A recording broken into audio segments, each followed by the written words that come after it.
ఆదిలాబాద్ జిల్లా నేరడిగొండలో పర్యటించారు మాజీ మంత్రి కేటీఆర్. జిన్నింగ్ మిల్లులో పత్తి, సోయా కొనుగోళ్లను పరిశీలించిన కేటీఆర్ రైతులెవరూ అధైర్యపడొద్దని ధైర్యం చెప్పారు. రైతులకు బీఆర్ఎస్ పార్టీ అండగా ఉంటుందని, అధికారంలోకి వచ్చాక రైతుల సమస్యలను పరిష్కరిస్తామని కేటీఆర్ చెప్పారు. పండించిన పంట కొనే దిక్కులేక, పట్టించుకునే నాథుడు లేక సంక్షోభంలో చిక్కుకున్న రైతాంగానికి బాసటగా నిలుస్తామని తెలిపారు.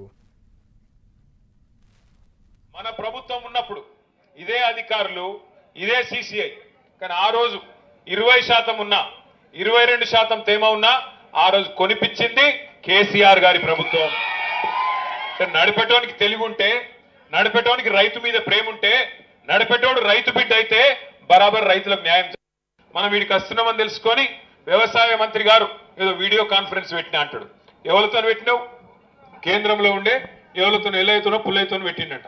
నేనేమంటున్నా అంటే, నిజంగా నీకు ప్రేమ ఉంటే నువ్వు వెంటనే క్యాబినెట్ లోనే ప్రకటించేది ఉండే. నష్టపోయిన రైతులందరికీ ప్రభుత్వమే బరాబర్ అతివృష్టి వల్ల, అధిక వర్షపాతం వల్ల ఇలా నష్టపోయిన ప్రతి రైతుకు ఎకరానికి 20,000 రూపాయలు ఇస్తానని దమ్ముంటే చెప్పేది ఉండే.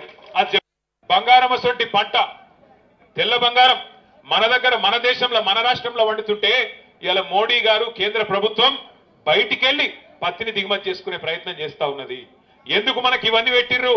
మాయిశ్చరు అని కట్టింగ్లు ఎందుకు పెడుతుర్రు అంటే, బయట ఒప్పందం చేసుకొని వచ్చిండ్రు. బయటికెళ్లి పత్తిని ఇక్కడ దించే ప్రయత్నం చేస్తున్నారు.